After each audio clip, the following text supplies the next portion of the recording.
Have you ever wasted hours struggling to clean up old, blurry, or noisy footage? How about trying to upscale low-resolution clips without losing all the detail and turning them into muddy messes? Or boosting a video's frame rate without getting choppy, stuttering playback? Well, my friends, I might have a solution for you. Let me show you one of my favorite new toys. Aiarty Video Enhancer is a desktop AI tool that uses advanced models to intelligently upscale, deblur, denoise video and audio, restore texture detail, color correct, create buttery-smooth slow motion, and convert low-quality or old videos into sharper, more realistic 4K output. In this video, I'll show you how it works, test all the AI enhancement models, and compare the before and after results so you can see for yourself. Aiarty gave me a copy of this app just a few weeks ago, and I've already used it on a client project, and produced better results in less time than I ever could have without it. If I had bought it outright, it would have already paid itself off. I'll leave a link in the description where you can download a free trial. All right, let's dive into the software. When you first open the application, you get this nice, clean, super easy to use interface. Importing clips is as simple as dragging and dropping them into the window or clicking the plus button and selecting them from your drive. Once your video is loaded, you'll see the original video on the left of the preview window with the starting resolution and frame rate displayed top left, and the enhanced version on the right with the new frame rate and resolution shown top right. There are two preview modes: single mode, where you can click and drag the marker left and right to see the before and after difference, and dual mode, where you can compare them side by side. For timeline controls, you can click the play button to start or stop playback, or drag the scrubber to navigate more precisely. You can also set the in and out points for the video segment you want to process by positioning the scrubber and then clicking the left and right brackets, or dragging the trim handles. And this is important, particularly if you've got a long video clip and you really only need to clean up a portion of it. All these types of video enhancement tools are resource intensive, they'll tax your machine, and there's no reason to wait around for a 2-minute video to process if you only intend to use 10 seconds of it. So my advice, select only the section of video you need before exporting. Over along the right side of the UI, we've got all the enhancement settings. Beside hardware, you can select whether to use your CPU or GPU for video enhancement. Using a GPU typically results in faster processing times, so you'll want to choose the quickest GPU you have available. You might see different options here depending on your system. If you're on a PC, you'll get the option to select from the GPUs you have available. I'm on a Mac, which is a little different, so my best option is CPU and GPU. Next, we get to the fun part, the AI models. And you've got 3 choices here: moDetail, smooth, and superVideo. If you want a little help figuring out which model is best for your clip, just click the question mark icon to see detailed descriptions for each of them. moDetail HQ is designed for sharpness and fine detail reconstruction. Think hair strands, textures, and edges that usually get mushy in older and low-quality footage. It supports 1x, 2x, and 4x upscaling. Smooth HQ is more about balanced and natural deblurring and denoising. It's great for footage with mild blur or shots where you don't want every grain of texture exaggerated. It also supports 1x, 2x, and 4x upscaling.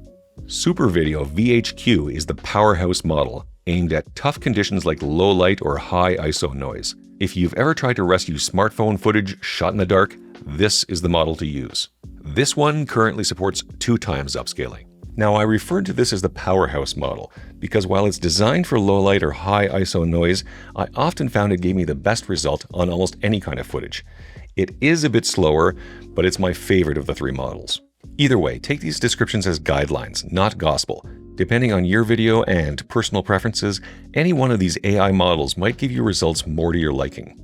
For this clip, I'll use moDetail HQ, and I'll go with 2x upscale. And if I zoom in a little, you can see what a huge difference this makes. The edges are sharper, and fine textures that just weren't there in the original suddenly pop back into existence. Look at the details in the skin, the hair, the eyes. Everything, the lips, the teeth, it's just way better. And don't forget, this is after doubling the resolution. Instead of getting muddier after upscaling, it's significantly sharper. So after selecting the AI model and choosing your upscale amount, there are a few more things you can do here. Enabling turbo will significantly increase the processing speed with a slight trade-off in quality. If you're in a rush or working with a long duration clip, you might want to enable this. but I want the best quality possible, so I'm going to leave it off. You can do basic editing, rotate your clip, flip it horizontally or vertically, crop it if you want to, de-interlace, manage different video and audio streams that might be embedded within a single video file, none of which I really need for this clip. You can also color correct right here in the app, or adjust your video's frame rate to create smoother motion or slow motion effects. But I'll show you each of those features with a couple other clips in a few seconds. You can even enhance your audio and reduce background noise with one of 3 different audio denoise models. But there's no audio in this clip, so we'll skip that this time. At the bottom, you've got your export settings. You can set the format to MP4 or QuickTime. I'll go with MP4. The video codec, let's stay with H.264, and the audio codec. Again, no audio in this clip, so I don't have to worry about that. Now, if you want the absolute best quality output, I'd recommend QuickTime with the ProRes codec. But this will create much larger file sizes and take a little longer to process. So for this video, I'll stick with MP4 and H.264. Next, just select where you want to save your enhanced video. You can save it in the same folder as your original file or wherever else you like.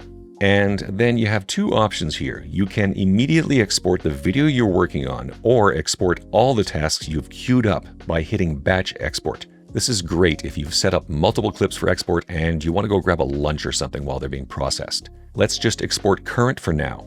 You'll see the export progress in the Task Queue section, and depending on the length of your video, the settings you've chosen, and most importantly, your computer speed, this can take anywhere from a few seconds to several minutes. Alright, let's compare the original video to the enhanced version. So, before and after. The enhanced version is just so much cleaner and crisper than the original, and it's been scaled up by 200%. Want to see more? Alright, let's import a few different types of clips here and we'll try some of the other settings. I'll select this animated puppy clip I made with Google Veo. For this clip, I'll go with the Smooth HQ Enhancement model. And look at the difference. The facial features and the fur are significantly sharper without that waxy look you can get when you upscale animations in other software. So this is 2 times upscale, which works out to 2K resolution. And you could drop this 2K clip in a 4K timeline and it would look pretty darn good. But let's try bumping this all the way up to 4K. And this is crazy. We've increased the resolution by 300%, and the enhanced version looks cleaner and sharper than the original. Let's add that to the queue and try a couple more. This scenic panorama is very blurry and actually has quite a bit of noise in it. For this clip, let's go with my favorite, superVideo VHQ. And check out the difference here. Look at the amount of detail that's been recovered in the man's t-shirt and shorts, and even his shoes. And the sharpness and clarity of the plants, the rocks, and even the camera and tripod. Now let's try out those color adjustment tools with this clip. There's a bit of a bluish cast across this entire shot. And on top of that, the colors just don't pop as much as I'd like them to. It feels a little flat. So I'm going to warm this up a little, adjust the tint, bump up the contrast and saturation, brighten the highlights, darken the shadows, bring up the whites a little, and we'll leave the blacks where they are. And look at the difference here. This is so much more vibrant and dynamic now. Let's add that to our task queue as well, and don't worry, I'll show you the before and afters for all these clips when we're done here. Let's try one more and I'll show you the frame interpolation tools. So this is a low light shot, and it's pretty blurry and has a fair amount of noise in it. So we'll use the superVideo VHQ model to enhance this as well. 2 times upscale. And look at the difference here. There's a lot more detail, everything is way sharper, and this grainy noise is cleaned up. And for this clip, let's play with frame interpolation. You can use this tool to change your video's frame rate to create smoother motion or slow motion effects. Say you've got a 24 frames per second clip you want to use in a 60 frames per second project. If you just dump that clip into your video editor's timeline, the software will just duplicate frames to make it work. You'll end up with choppy playback because of the mismatch in frame rates. The same thing happens if you try to slow down a clip to create a slow motion effect. And if you've ever tried frame blending or optical flow in Premiere Pro, you know that the results can be very hit or miss, usually miss. Frame blending just looks blurry, and optical flow tends to create a lot of random warping or artifacting if there's any kind of movement in the video. But Aiarty Video Enhancer uses AI to increase frame rates and still produce smooth playback without any weird artifacts or blurring. For this video, I'll check slow motion and choose 1/4 speed. Let's add that task, and then we'll batch export all these clips and check out the results. And I know I keep saying this, but these clips have all been scaled up by at least 200%. This clip, 300%. You'd never know it. There's way more clarity and detail. Any grainy noise or artifacts in the originals are, well, pretty much gone in the enhanced versions. And look how smooth this slow motion playback is. So, is Aiarty Video Enhancer worth it? Here's my takeaway. If you're working with old, low-res clips or blurry or noisy video, this app can breathe new life into them, particularly if you're working in 4K. You're not going to turn VHS footage into IMAX, but compared to the upscaling, restoration, or frame interpolation results you get from most video editing software, the difference is night and day. There are more robust video enhancers out there. Topaz Video AI, for example, comes with a lot more advanced control. But Aiarty Video Enhancer is about a third the price of Topaz for a 1-year license. And with the coupon code I've included in the description, you can get lifetime access to Aiarty for half the price of a 1-year license for Topaz. So yeah, I think AI Video Enhancer is worth it. It's easy to use and produces great results. You can test it out for yourself with the free trial and let me know what you think. And of course, if you enjoyed this video, don't forget to like, subscribe, and leave a nice comment.